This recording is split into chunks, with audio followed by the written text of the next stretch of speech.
Welcome to this explainer. Today, we're going to take 11 incredibly powerful English vocabulary words, all starting with the letter A, by the way, and transform them into actual dynamic tools for your everyday conversations. We're not just, memorizing a dictionary here. We are pulling directly from the daily vocabulary builder to really dig into these words, complete with their exact Bengali meanings and real-world English contexts. So let's just dive right in.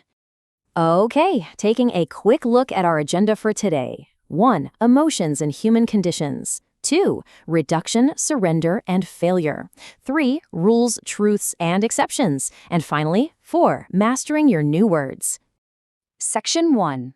Emotions and human conditions. Intense feelings and states of being. Let's look at our very first word, abash.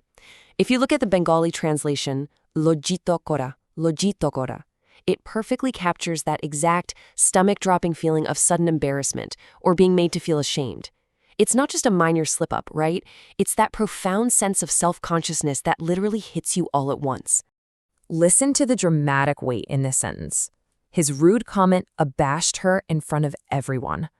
I mean, you can almost feel that uncomfortable, heavy silence in the room after a remark like that, right? The word abashed is doing a ton of heavy lifting here to paint a super vivid picture of public embarrassment. Now, before we move on to our next word, I really want you to think about something you absolutely cannot stand. What is something that just makes your skin crawl or your blood boil? Keep that in mind, because that exact feeling primes us perfectly for our next emotion. And that thought brilliantly illustrates the word abhor, or in Bengali, tibro ঘৃণা করা. This is a word that moves far beyond just a simple dislike. It takes us into a realm of intense, active disgust. You don't just sort of dislike something you abhor. No, you shrink away from it in absolute revulsion. So the really crucial takeaway in this example sentence, she abhors dishonesty and betrayal, is that dishonesty isn't just mildly annoying to her. It is something she fundamentally rejects at her core. Swapping out a basic word like hates for abhors completely elevates the sentence and shows a deep moral repugnance. Wrapping up our emotional group, we have abject. This is a heavy, dark word. Its Bengali counterpart, otyanto shochaniyo, beautifully conveys a sense of deep, truly inescapable despair. It literally means extremely miserable, completely devoid of any pride or dignity. Notice how pairing the word abject with poverty paints such a vivid, tragic picture. They lived in abject poverty for years. It's not just being poor, it's a crushing, hopeless state of being. And learning words in these highly specific visual contexts is going to stick in your memory way better than rote memorization ever could. Let's lock these in real quick: abash, abhor, and abject. These are your new linguistic tools for expressing really intense emotional states. From public shame to active hate to just utter misery. You've instantly leveled up your emotional vocabulary. Section 2.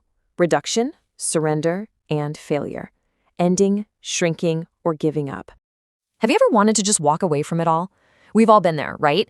It's a hugely relatable human feeling to want to give up control or step back from a massive responsibility. And that desire sets the stage perfectly for our next set of words, which deal heavily with the act of letting go. Our next word is abdicate.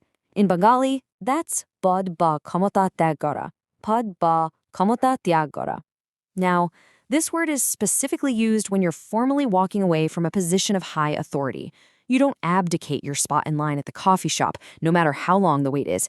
You abdicate a throne or a major leadership role. The peaceful surrender of power in this example sentence, the king abdicated the throne peacefully, is the absolute ultimate illustration of abdication in action. It's formal, it's final, and it signals a major structural shift in power. But what if the surrender is much more personal and a lot less about a formal throne or title? Well, that nuanced difference brings us to the word abnegate. Translated as swetshe tegkora, it basically means to voluntarily give up or deny yourself something, usually out of a strong sense of principle. This example sentence highlights a really beautiful, sacrificial kind of surrender. He abnegated his personal desires for his family. See, it's completely different in tone from a king stepping down. It shows a quiet, noble giving up of one's own wants for the sake of other people. To complete this group of reduction and failure words, let's efficiently break down 3 more ways things can reduce or fail. First, abate, or bibotako mejawa, like the intensity of something decreasing. Example, the storm finally abated after midnight. Next up, abortive, meaning bierto bao nishval, basically a failure. Their abortive attempt ended quickly. And finally, abridge, or shankiptakora, meaning to shorten. The editor abridged the novel for young readers. So 3 distinct ways things get smaller, fail, or stop. Section 3. Rules, truths, and exceptions. Certainties, forgiveness, and breaking norms.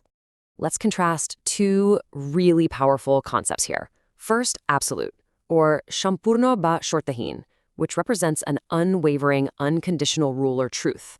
On the flip side of that, we have aberration, or vyatikramikhatna, that represents a sudden exception or a bizarre deviation from that normal rule.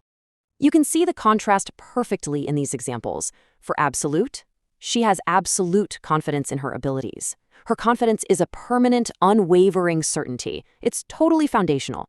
But for aberration, his sudden anger was an aberration from his normal behavior.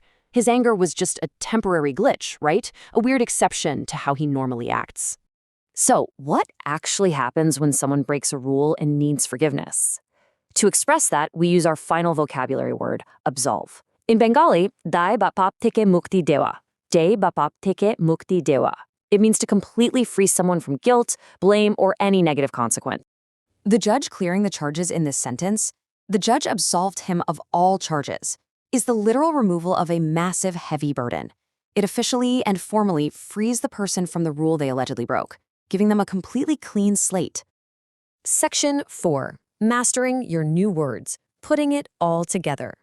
So we've gone through all these incredible tools today. Which of these 11 words are you going to deploy in a conversation today? Are you going to absolve a friend? Or perhaps call out a strange aberration in your workplace?